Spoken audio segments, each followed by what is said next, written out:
আজকের এই 54 বছর পরে এসে আমরা চাই একটি মানবিক দেশ যেখানে সবাই অধিকার পাবে।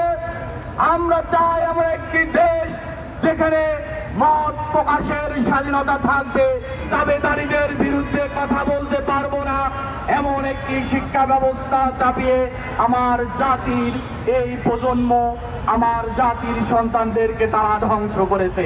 ছাত্রলীগ এক সন্ত্রাসী মূল কেন্দ্র বানিয়েছিল শিক্ষা অঙ্গনকে।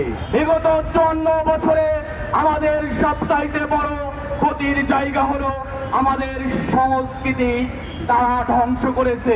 পার্শ্ববর্তী দেশ, প্রতিবেশী দেশ থেকে শুরু করা বিশ্বের বিভিন্ন দেশ থেকে আমদানি করা সস্তা বস্তা পচা কালচার আমাদের উপর চাপিয়ে দিয়ে এ জাতির সংস্কৃতি মননকে তারা ধ্বংস করেছে। কাজেই আমাদের কোনো অগ্রগতি নেই। আমরা যদি বলি আমাদের অগ্রগতির কথা, তাহলে আমরা বলতে পারি স্বাধীনতার যুদ্ধে যে ঘটনা ঘটেনি আমরা দেখেছি।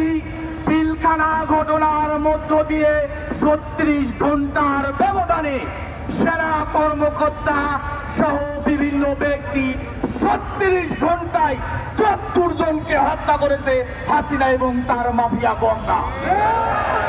কাজেই আমাদের কোনো অগ্রগতি নেই। আমরা বলতে চাই আজকের এই 54 বছর পরে এসে আমরা চাই একটি মানবিক দেশ যেখানে সবাই অধিকার পাবে।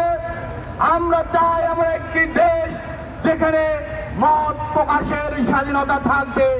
সানবিট সব দিবে সামাল। সানবিট ম্যাজিক প্রেস ডিশওয়াশিং এর মাথা ঘোরানো সলিউশন।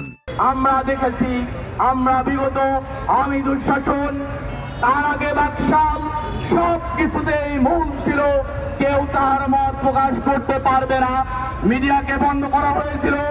মিডিয়ার টুটি চেপে ধরে শুধুমাত্র নিজেদের দলীয় এবং নিজেদের গুণগান ব্যতীত আর কোনো কিছু আমরা মিডিয়ায় দেখি নাই।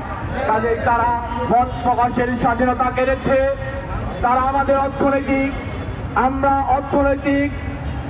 আমাদের অগ্রগতির বাধা ছিল। তারা কালচারাল অঙ্গন ধ্বংস করেছে। তারা ধ্বংস করেছে আমাদের শিক্ষাঙ্গন। বিগত দুঃশাসন, তার আগে আমরা দেখেছি ঢাকা বিশ্ববিদ্যালয়, চট্টগ্রাম বিশ্ববিদ্যালয়, রাজশাহী বিশ্ববিদ্যালয়, ইসলামী বিশ্ববিদ্যালয় সহ সকল বিশ্ববিদ্যালয় ছিল এই খুনি হাসিনা, তার দোসরদের, তার সহযোগীদের, তার অঙ্গ সংগঠন ছাত্রলীগ এক সন্ত্রাসী মূল কেন্দ্র বানিয়েছিল শিক্ষা অঙ্গনকে। কাজেই আমাদের কোনো অগ্রযাত্রা নেই। শিক্ষায় আমাদের কেমন করে গড়া